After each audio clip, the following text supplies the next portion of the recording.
할렐루야! 이 새벽에 하나님의 말씀을 사모함으로 나오신 우리 모든 성도님들을 축복하고 환영합니다.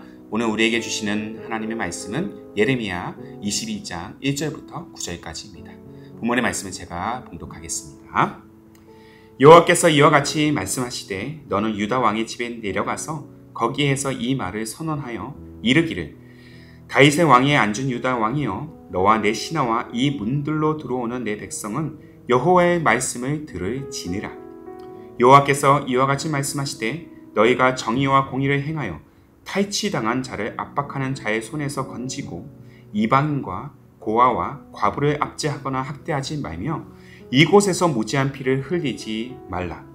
너희가 참으로 이 말을 준행하면 다윗의 왕위에 앉을 왕들과 신하들과 백성이 병거와 말을 타고 이 집 문으로 들어오게 되리라. 그러나 너희가 이 말을 듣지 아니하면 내가 나를 두고 맹세하노니 이 집이 황폐하리라. 여호와의 말씀이니라. 여호와께서 유다 왕의 집에 대하여 이와 같이 말씀하시니라. 내가 내게 길르앗 같고 레바논의 머리이나 내가 반드시 너로 광야와 주민이 없는 성읍을 만들 것이라. 내가 너를 파멸할 자를 준비하리니 그들이 각기 손에 무기를 가지고 내 아름다운 백향목을 찍어 불에 던지리라. 여러 민족들이 이 성읍으로 지나가며 서로 말하기를 여호와가 이 큰 성읍에 이같이 행함은 어찌 대민고 하겠고 그들이 대답하기는 이는 그들이 자기 하나님 여호와의 언약을 버리고 다른 신들에게 절하고 그를 섬긴 까닭이라 하셨다 할지니라. 아멘. 오늘 말씀은 불순종한 유다 왕조를 향한 경고라는 제목으로 함께 나누기를 원해요. 자, 건축의 모든 과정을 마친 후 아름다운 집이 완성되었다고 해서 그 아름다움이 영원히 지속되지는 않습니다. 아름다운 집을 유지하려면 집을 짓기보다 또한 지은 후가 더 중요합니다. 얼마나 관리를 잘 하느냐에 따라서 아름다움도 오래가기 때문이에요. 우리 신앙도 마찬가지입니다. 죄로 인해 죽을 수밖에 없었던 우리가 예수 그리스도로 말미암아 죄의 용서함을 받았습니다. 이 자리에 있는 우리 모두는 요한복음 1장 12절에 기록된 바와 같이 예수님을 영접했고 예수의 이름으로 말미암아 하나님의 자녀가 되는 권세를 얻은 줄로 믿습니다. 불결한 죄인의 신분에서 하나님의 아름다운 자녀의 신분으로 변화된 것입니다. 하지만 예수 믿고 구원받았다고 해서 우리의 신앙이 끝난 것은 아니에요. 죄의 용서함을 받았다, 구원을 받았다는 확신이 있다고 해서 삶은 여전히 죄인이었던 이전과 다를 바 없이 살면 된다고 생각한다면 이는 구원론에 대한 심각한 오류에 빠진 것입니다. 자, 무엇보다 구원받은 하나님의 자녀의 삶이라는 것은 하나님의 자녀답게 사는 것입니다. 신분이 변화되면 변화된 신분에 맞게 살아야 하듯이 그리스도인은 그리스도인답게 살아야 한다는 것이죠. 자, 그렇다면 그리스도인답게 살아간다는 것은 과연 무엇을 의미하는 것일까? 다름 아닌 하나님께 속한 자로서 하나님의 말씀에 순종하고 진리를 따르는 삶이 되어야 한다는 것입니다.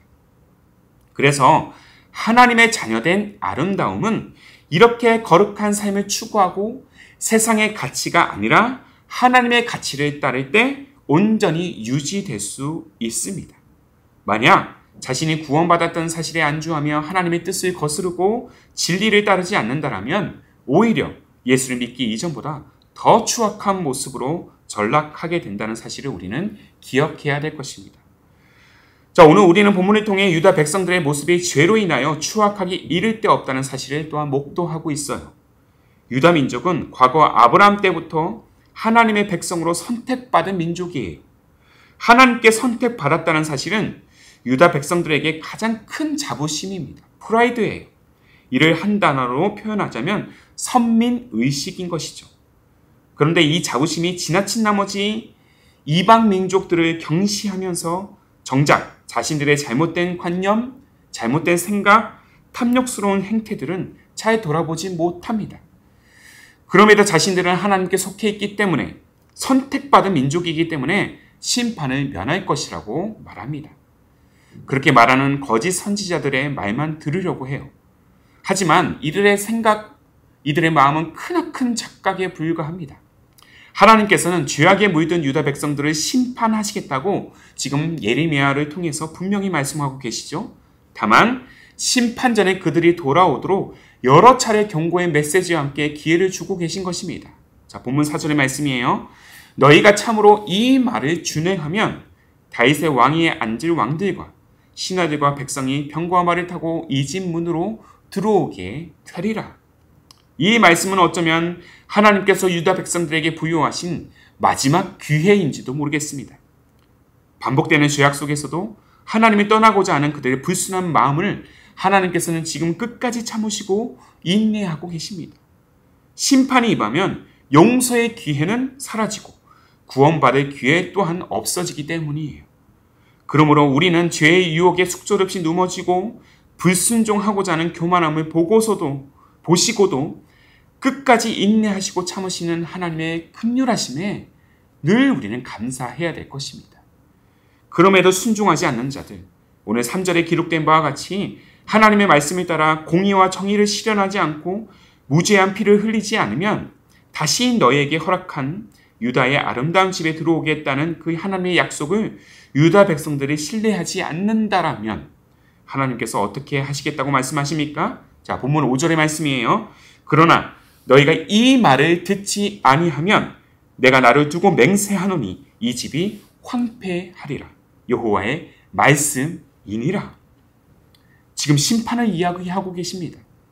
하나님의 말씀을 듣지 않으면 아름다운 유다의 집, 그들이 아름답다고 자부하는 그들의 집, 유다의 왕조가 황폐하게 될 것이라고 말씀하고 계신 것입니다. 이에 하나님께서는 자신을 내세우면서 지금 확실한 맹세를 하고 있지 않습니까? 내가 나를 두고 맹세하노니. 자, 이후 계속해서 하나님은 유다의 집이 황폐해질 것이라고 말씀하실 때 다음의 6절처럼 매우 극단적인 비유로 말씀하고 계십니다. 6절 말씀을 보세요. 여호와께서 유다 왕의 집에 대하여 이와 같이 말씀하시니라. 내가 내게 길르앗같이 레바논의 머리이나 내가 반드시 너로 광야와 주민이 없는 성읍을 만들 것이라. 길르앗 같고 레바논의 머리이나 라는 표현은 비옥한 토양과 무성한 숲을 의미하는 것입니다. 눈에 보기만 해도 아름다워 보이는 그 절경처럼 하나님께서는 유다 왕조를 문 나라들로 하여금 아름다운 멋들어진 풍경과 집과 같이 바로 풍성한 축복을 허락하셨다라는 거예요. 그런데 그들이 죄악으로 인해서 하나님은 그 풍성하고 아름다운 집을 지금 어떻게 하시겠다고 말씀하십니까? 바로 내가 반드시 너로 광야와 주민이 없는 성읍으로 바꾸겠다고 말씀하고 계신 것입니다.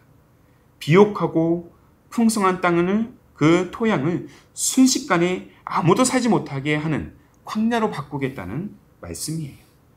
더욱이 7절 말씀에서는 너희 아름다운 백향목을 찍어 불태워버리겠다고 말씀하십니다.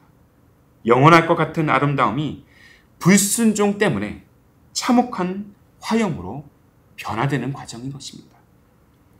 과거 유다는 문 나라들의 부러움이 되었지만 심판 이후에는 문 나라들의 조롱거리가 되었습니다. 많은 이들이 유다의 황폐함을 보고 하나님과의 언약을 버린 결과라고 말합니다. 9절 말씀을 보면 그들이 대답하기는 이는 그들이 자기 하나님 여호와의 언약을 버리고 다른 신들에게 절하고 그를 섬긴 까닭이라 하셨다. 이후 유다 백성들의 결말은 우리가 잘 아는 바와 같이 바벨론의 멸망을 당하고 포로 신세가 됩니다. 아름다운 예루살렘이 무너지고 성읍은 황폐화 되었습니다.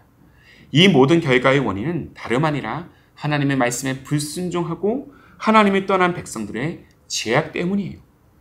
선택받은 민족이라 자부하고 안심했던 영적인 그 안일함에 비롯된 것입니다. 그러니 그들의 죄악이, 그들의 탐욕이 그들의 아름다움, 그네들의 아름다움을 망쳤습니다. 사랑하는 성도 여러분, 이는 비단 유다 백성들에게만 해당되는 것은 아닙니다. 오늘 우리 이 하루를 사는 우리에게도 본문이 우리에게 시사하시는 바 영적인 레슨이 무엇인지를 분명히 우리는 깨달아야 합니다. 우리에게도 해당되는 말씀이라는 거예요. 자, 그 레슨은 과연 무엇이겠습니까?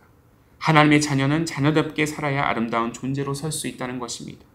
하나님께서는 저와 여러분을 이 세상 어떤 존재보다 아름다운 사람으로 세우셨습니다. 아멘이십니까?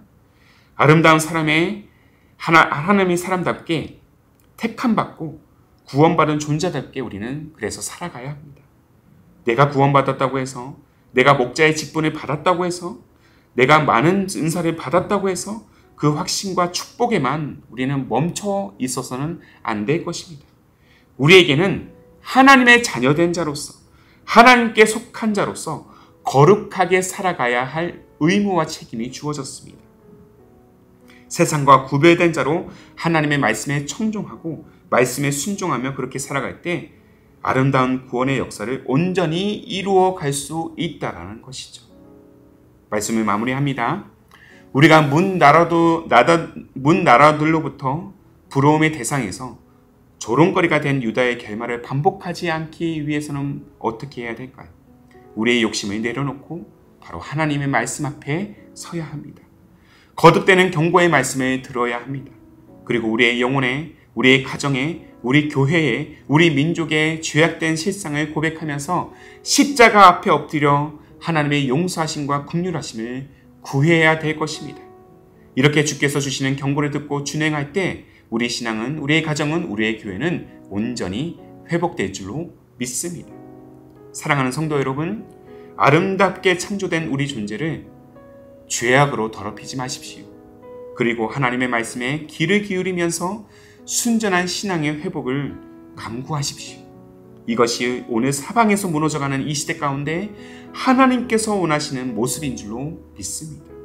그렇게 오늘 본문이 주는 이 하나님의 경고, 이 레슨을 따라서 우리의 영혼을 다시 돌이켜 하나님의 말씀에 순종하고 진리를 추구할 때 다시 우리 모두가 아름다운 하나님의 사람으로 회복되어서 그렇게 하나님의 약속의 말씀을 따라 승리의 자리로 나아가는 우리 모두가 될 줄로 믿습니다. 이 사실을 굳게 믿고 오늘도 하나님의 말씀에 순종하기를 결단하며 순종을 행하는 그러한 거룩한 삶이 되시기를 주님의 이름으로 축복합니다.